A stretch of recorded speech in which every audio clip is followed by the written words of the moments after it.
मेरा नाम राधे। अस्मिता इस है, मैं वीडियो को दिल्ली से लास्ट आई तक हूँ। देखिए। हमें ऐसा क्या करना चाहिए कि हमारा आखिरी बर्थ हो, इसके बाद हम ना आए यहाँ पे। क्यों, क्या दिक्कत हो रही है आपको?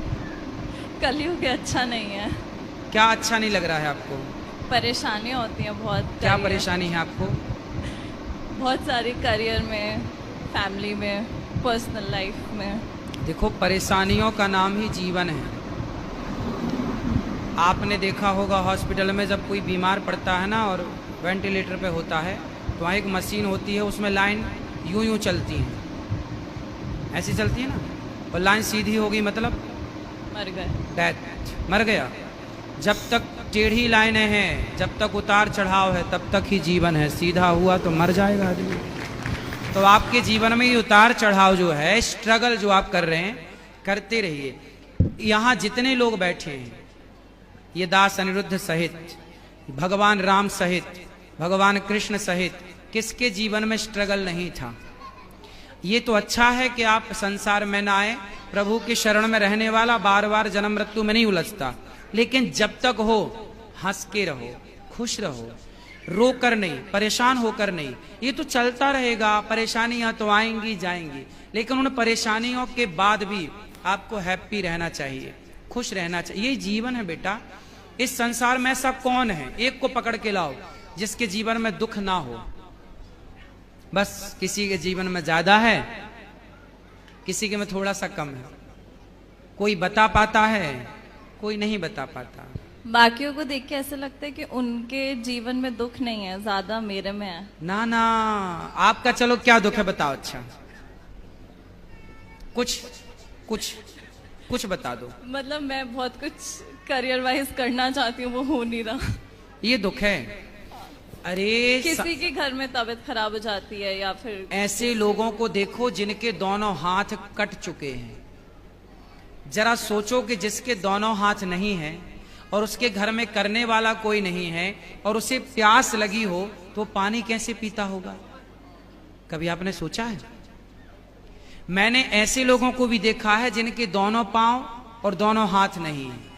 अब बताओ कि उसे प्यास लगती होगी तो वो डिपेंड होता होगा ना दूसरों पर, भैया जरा हमें पानी पिला दो, भैया भूख लगे, कुछ खा नहीं सकता। तो दुखी तो वो है बेटा।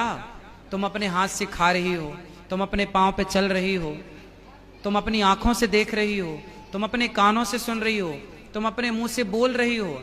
आपके जैसा सुखी संसार में कोई नहीं है। दुखी तो वो है जो एक शब्द भी नहीं बोल पा रहे हैं, बेचारे गूंगे हैं। दुखी तो वो है जो एक कदम भी नहीं चल पा रहे हैं, बेचारे लंगड़े हैं। दुखी तो वो हैं जो एक शब्द भी नहीं सुन पा रहे हैं, बेचारे बहरे हैं। क्यों नहीं हम उन लोगों को देखते?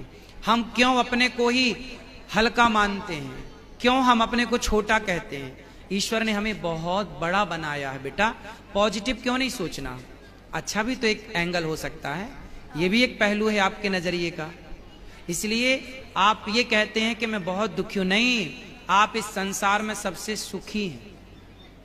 और लोगों को देखो जो घिसट रहे। आप तो चप्पल पांव में पहनती हैं, कुछ लोग तो हाथ में चप्पल पहन के घिसटते हैं, नहीं देखा आपने? फिर आप कितने सुखी हैं। ईश्वर का धन्यवाद दीजिए कि विधाता आपने हमें इतना सुख दिया है, उसके लिए थैंक यू। ठीक है, थैंक यू। आप बताओ कि आप सुखी हो कि दुखी हो?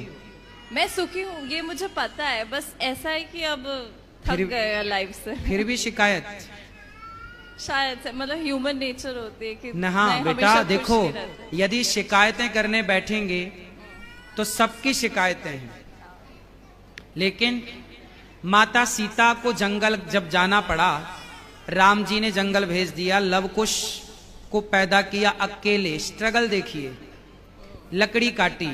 तो किसी ने सीता मां से कहा कि अब बताओ, तुम्हें राम जैसा पति चाहिए जिसने तुम्हें गर्भावस्था में वनवास भेज दिया? किसी नारी को क्या ऐसा पति चाहिए कि उसका पति गर्भवती स्त्री को घर से निकाल दे? तब सीता मां ने कहा, बहन, जब जब मेरा जन्म हो तब तब मुझे राम ही पति के रूप में प्राप्त हो। लोगों ने कहा कि तुम्हारा इतना कष्ट देने वाला राम तुम फिर से पति रूप में चाहती हो?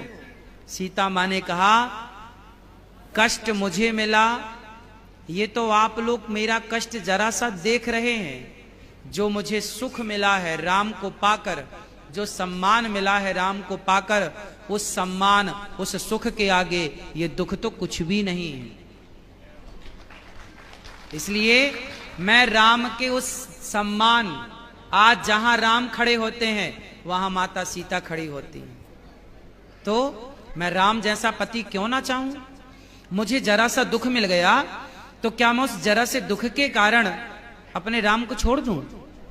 ना बेटा, जिस राम ने हमें इतना सुख दिया है, यदि जरा सा कोई बात नहीं, तुम्हारी माँ इतना लाड़ करती है और एक थप्पड़ मार दे गाल में, इसके लिए हम माँ को दुश्मन तो नहीं मानने लगते ना। बस ईश्वर ने इतना सुख दिया, जरा सा दुख भी हो तो ईश्वर का प्रसाद मान के उसे ग्रहण करना चाहिए, थैंक यू कहना चाहिए ईश्वर को। तुम्हारी माँ ने बचपन में तुम्हें कभी मारा नहीं एक थप्पड़, इसलिए तुम्हें थप्पड़ का एहसास नहीं है बेटा। ईश्वर के थप्पड़ का एहसास भी काश होता आपको। ये मेरी बहन है, ये बहुत पिटी है, तो मैं कम पिटी हूँ घर में। कम पिटी हो मतलब पिटी तो हो? बहुत कम, हाँ। चलो अच्छा है। माँ जब आपको मारती है, अच्छा इनको मारती थी माँ, तो क्या इनकी दुश्मन है इनकी माँ? नहीं नहीं, फिर इनके भले के लिए। ऐसे ही है, ईश्वर यदि हमें थोड़ा दंड भी देते हैं, दुख भी देते हैं, तो वो हमारी भलाई होती है। तेरे फूलों से भी प्यार, तेरे कांटों से भी प्यार। Thank you. खुश रहिए।